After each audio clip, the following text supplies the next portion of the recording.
خوش آمدید ناظرین اکرام، سامعین اکرام۔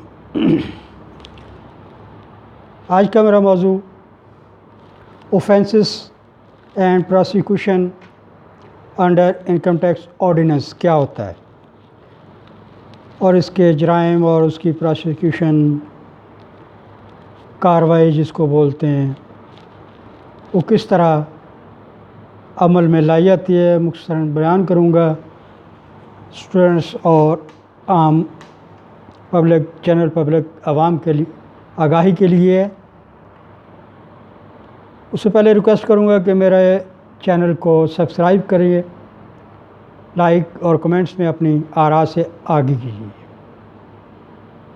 تو یہ بعض کا شخص جرم کا ارتکاب کرتا ہے انکم ٹیکس آرڈیننس کے تحت ٹیکس کی ادائیگی میں، جب وہ جانتا ہے یا لاپرواہی سے ایک گوشوارے پر یا دیگر دستاویز پر جس دستاویز کی وضاحت یا استعمال آرڈیننس برائے محصول آمدن کی اغراض کے لیے کیا جاتا ہے، تو اس پر اپنے جعلی NTN نمبر لکھتا ہے یا کسی شخص کا نمبر استعمال کرتا ہے NTN نمبر، تو وہ جرم کا مرتکب ہوتا ہے۔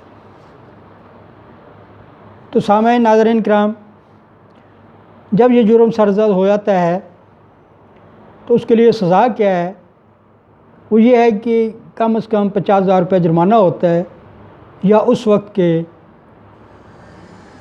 قانون جو رائج ہوتا ہے وہ جرمانہ اس پہ لاگو ہوگا۔ تو اس کے ساتھ قید کی سزا بھی ہے جو کم از کم 2 سال تک ہو سکتی ہے، یا بعض صورتوں میں جرمانہ بھی ادا کرنا پڑے گا اور 2 سال کی قید سزا بھی بھگتنی پڑے گی، یا کم و بیش۔ تو یہ جرم ہوتا ہے ٹیکس کی ہیرا پھیری میں،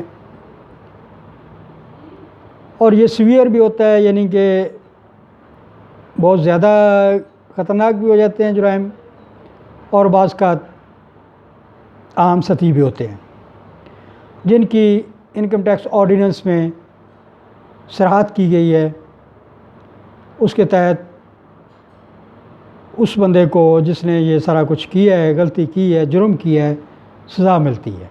تو اس سے پرہیز کیجیے گا، صحیح اپنی گوشوارے جمع کروائیں، اپنا صحیح NTN نمبر لکھیں،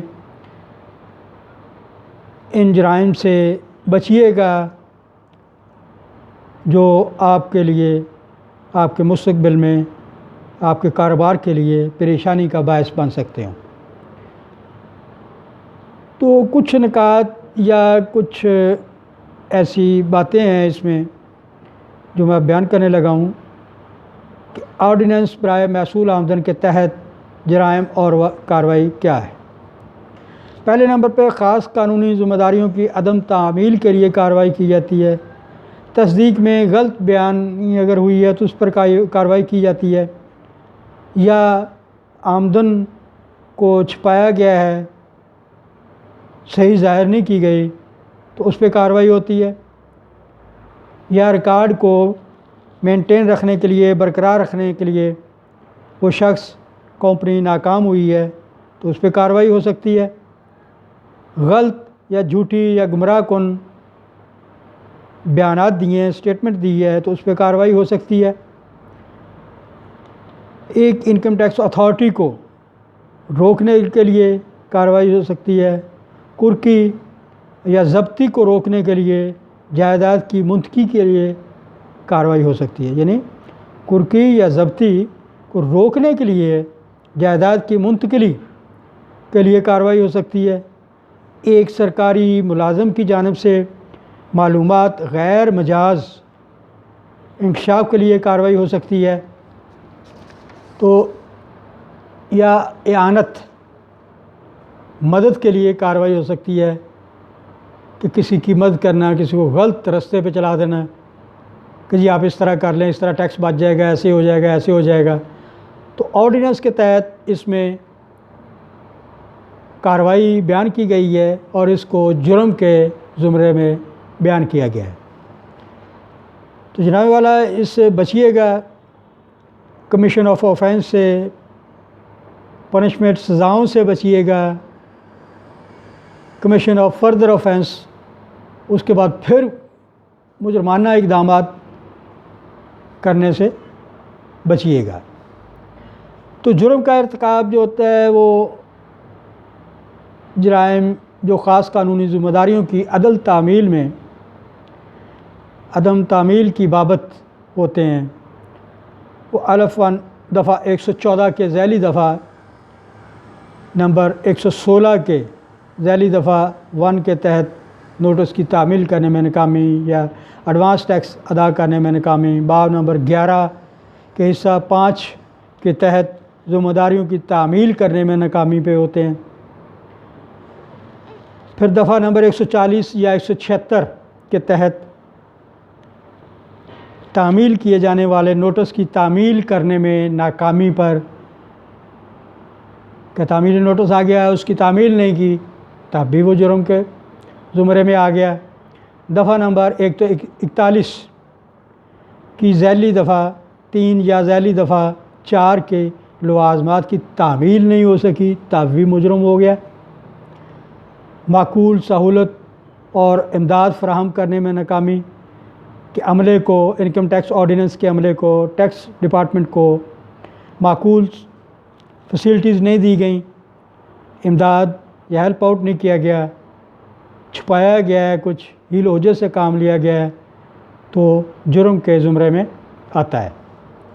سزا کے لیے جرمانہ یا قید یا پھر دونوں اس مجرم پہ قابل سزا ہوتے ہیں، اس مجرم کو بھگتنا ہوتا ہے۔ اگر اس سے زیادہ اس کے بعد پھر بھی وہ جرم کرتا ہے، سزا بھی ہوگی، جرمانہ بھی ہوگا۔ تو اس لیے بہتر ہے کہ آپ اپنے فگر اور فیکٹس، حقائق، ان کو نیک نیتی کے ساتھ اپنے ریٹرن، اپنے گوشوارے میں پر کر کے، فل کر کے، پٹ کر کے اس کو جمع کروائیں، تاکہ ان جرائم کے ارتکاب سے یا ان جرائم کے زمرے میں آنے سے آپ بچ سکیں اور انکم ٹیکس آرڈیننس کے تحت آپ سزاؤں سے بھی بچ سکیں۔ تو جناب والا ہمیشہ کوشش کرنی چاہیے، اپنے معزز سامعین کرام، ناظرین اکرام، کلائنٹس کو یہ ریکویسٹ کروں گا کہ پلیز بھی اوائڈ کریں اس چیز سے کہ جو آپ کے لیے پریشانی کا، آپ کے بزنس کا، آپ کے کاروبار کا، آپ کی جائیداد کی کرکی کا یا جائیداد کی منتقلی میں رکاوٹ ہو اور آپ وہ اس کو کر نہ سکیں کیونکہ آپ ایک مجرم ٹھہر گئے، تو پھر اس کے لیے آپ کے لیے پریشانیوں کا باعث ہوتا ہے۔